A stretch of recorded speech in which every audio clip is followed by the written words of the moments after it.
जों मोसौखौ थुखैनो रेडि जाबाय। Hi friends, welcome back to my channel Bottle Entertainment.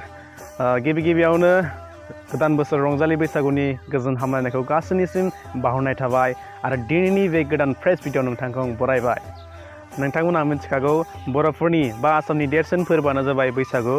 बे बैसागु समाव सैत्र दाननि जोबथारनाय सानाव मोसौ बैसागुखौ फालियो। बे मोसौ बैसागुखौ बर'फोराबो माबायदि दोरोङारि नेमजों फालिनाय जायो बे भिडिअनि गेजेरजों नोंथांमोन आं फारि फारि दिन्थिलांगोन। स' किप वाच।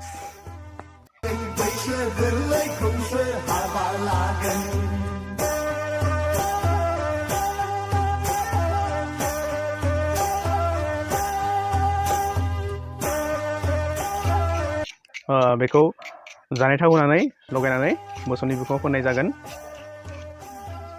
साराय हांगारखौ थाव गुबै होनानै नोलोखौ मोनथाम खाजाबनानै मोसौनि बिखुङाव होनाय जागोन।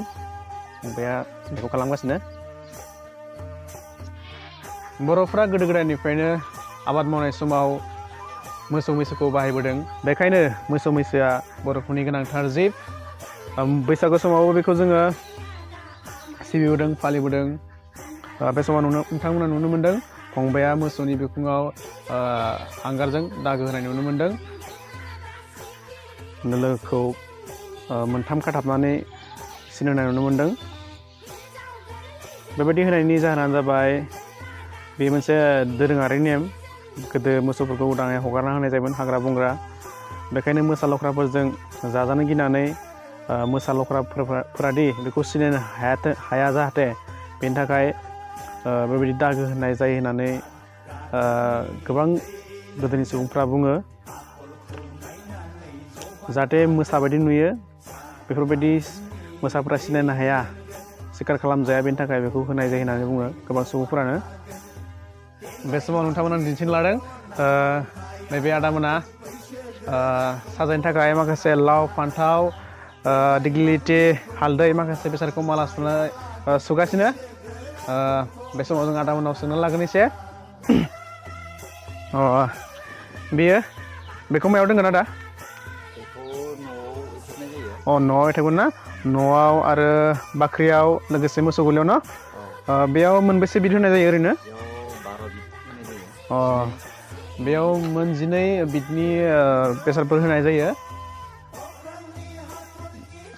12 बिदनि बेसाद थायो। बेखौ जोङो बैसागो बे माला सुनो थाखाय थाग थियारि खालामनाय जाबाय। नै दा माला सुगासिनो दं आङो।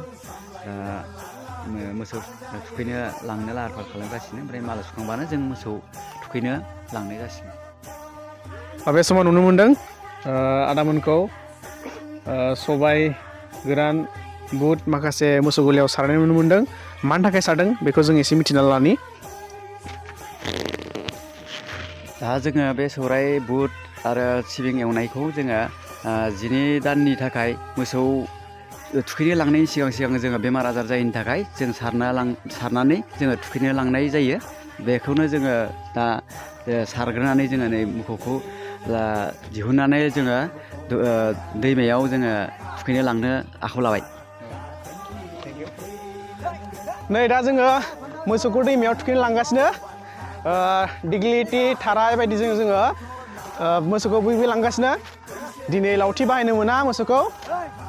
आदा बेखौ मा बुङो? थाराय ना दिग्लिलिटि? जों थांगासिनो दैमायाव थुखैनो।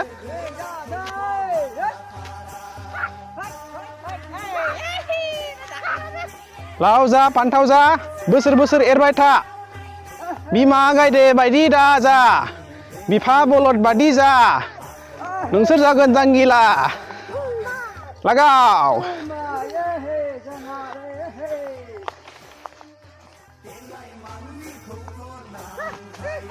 लागाव होना हो।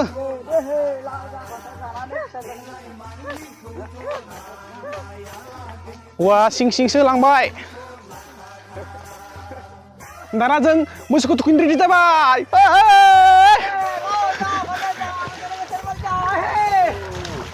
लाव जा फान्थाव जा बोसोर बोसोर एरबाय था।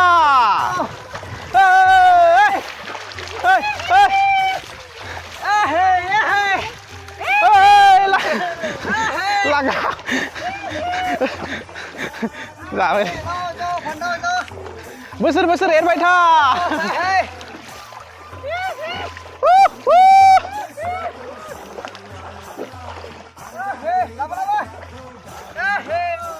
देग्लायगासिनो थुखैनाया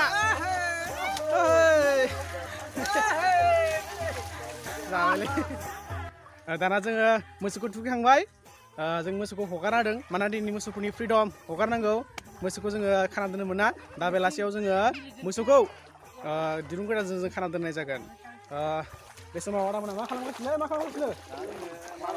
जोङो न'आव साजायनो थाखाय जोङो मालाखौ सोलायना होबाय जोङो मालाखौ सोलायदों ओमफ्राय जोङो साजायनायनि थाखाय जोङो सोलायनाय जाबाय मालाखौ सोलायना नोंथांनिखौ आं लाबबाय नोंथाङा लांबाय सोलायलायबाय दा जोङो न'आव बे मालाखौ जोङो बे माखासे मालाखौ जों न'आव लारि लारि थुना हैसिगोन बारान्दायाव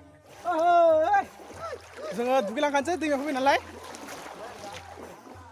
आदा मा खालामनायदों बेयाव नोङो गोजाम दिरुंखौ सोलायनायनि थाखाय नैबे मालाजों दिनै बे गोजामखौ फोजोबहरनानै गोदानखौ जों बरायनानै आखायाव लासिगोन बा गायबाय माथो बेखौनो गायनानै जोङो बेयाव दोननाय जाबाय फैगौ बोसोरनिफ्राय जाखागोन ना हाथोंसै बेयावनो बे